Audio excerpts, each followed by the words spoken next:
नमस्ते साथियों, स्वागत है आपका भक्तिरस चैनल में। कहते हैं जीवन वही है जिसमें भक्ति, सेवा और सत्य का मार्ग अपनाया जाए। आज मैं आपको कई कहानियां सुनाऊंगा जिनसे हमें जीवन को सही दिशा देने की शिक्षा मिलती है। तो चलिए शुरू करते हैं। कहानी 1, श्रद्धा की शक्ति। एक भक्त नदी किनारे भगवान का नाम ले रहा था। किसी ने मजाक उड़ाते हुए पूछा, क्या नाम जपने से भगवान मिलेंगे? भक्त बोला, जैसे बच्चा रोता है तो मां दौड़ी चली आती है, वैसे ही सच्ची पुकार पर भगवान जरूर आते हैं। सीख: सच्चे मन से किया गया जप और प्रार्थना कभी बेकार नहीं जाता। कहानी 2, सेवा का महत्व। भगवान विष्णु और लक्ष्मी जी धरती पर आए। एक आदमी मंदिर में खड़ा होकर धन मांग रहा था। दूसरा मंदिर की सफाई कर रहा था और कह रहा था, प्रभु, मुझे बस सेवा का अवसर देते रहना। भगवान मुस्कुराए और बोले, धन मांगने वाले को धन मिलेगा, पर सेवा मांगने वाले को मेरा साथ मिलेगा। सीख: सेवा ही सबसे बड़ी भक्ति है। कहानी 3, सत्य की जीत। महाभारत में पांडवों की सेना छोटी थी, लेकिन उनके साथ धर्म था। कौरवों के पास ताकत और धन था, पर सच नहीं था। अंत में जीत पांडवों की हुई। सीख: सत्य का रास्ता कठिन हो सकता है, लेकिन अंत में जीत हमेशा सत्य की ही होती है। कहानी 4, दान का फल। राजा हरिश्चंद्र ने सब कुछ दान कर दिया, पर धर्म और सत्य नहीं छोड़ा। कितनी मुसीबतें आईं, पर उनका नाम आज भी अमर है, सत्यवादी हरिश्चंद्र। सीख: दान और धर्म मनुष्य को अमर बना देते हैं।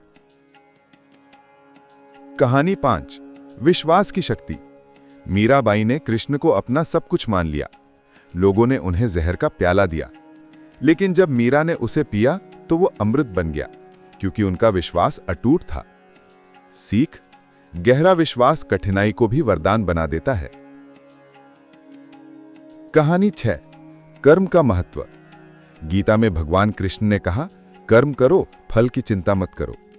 एक किसान रोज खेत में मेहनत करता और ईश्वर को याद करता। लोग कहते, इतना काम क्यों करते हो? किसान बोला, मेहनत कभी व्यर्थ नहीं जाती, भगवान सब देख रहे हैं। और सचमुच उसके खेत में भरपूर अनाज हुआ। सीख: कर्म ही सच्ची पूजा है। कहानी 7, क्षमा की शक्ति। महात्मा बुद्ध को एक आदमी गालियां देने लगा। बुद्ध शांत रहे और मुस्कुराए। किसी ने पूछा, आप चुप क्यों रहे? बुद्ध ने कहा, अगर कोई उपहार दे और हम स्वीकार न करें तो वो वापस उसी के पास रहता है। वैसे ही गाली अगर हम न लें तो वो हमें छू भी नहीं सकती। सीख: क्षमा करने वाला सबसे बड़ा होता है। कहानी 8, लोभ का परिणाम। एक साधु के पास बहुत दान आता था। शिष्य ने पूछा, गुरुदेव, आप इसका उपयोग क्यों नहीं करते? साधु ने कहा, लोभी कभी सुखी नहीं होता। सुख उसी को मिलता है जो बांट कर जीना जानता है। सीख: लोभ दुख देता है, त्याग सुख देता है। कहानी 9, संतोष का महत्व। एक किसान मेहनत करता और संतोष से जीता। एक अमीर ने पूछा, तुम और ज्यादा क्यों नहीं कमाते? किसान बोला, मुझे उतना ही चाहिए जिससे मेरा परिवार सुखी रहे। सारा संसार भी मिल जाए, अगर मन संतुष्ट न हो तो सब व्यर्थ है। सीख: सच्चा सुख संतोष में है। समापन। साथियों, इन कहानियों से हमें 3 बातें समझ आती हैं। पहली, श्रद्धा और विश्वास जीवन को दिव्य बनाते हैं। दूसरी, सेवा, दान और कर्म से आत्मा शुद्ध होती है। तीसरी, सत्य, क्षमा और संतोष से मन को शांति मिलती है। जीवन छोटा है, लेकिन अगर हम इन गुणों को अपनाएं तो जीवन अनमोल हो जाता है। अगर आपको ये बातें अच्छी लगी हों तो वीडियो को साझा करें और हमारे चैनल को सब्सक्राइब करना न भूलें। जय श्री राम, जय श्री कृष्णा।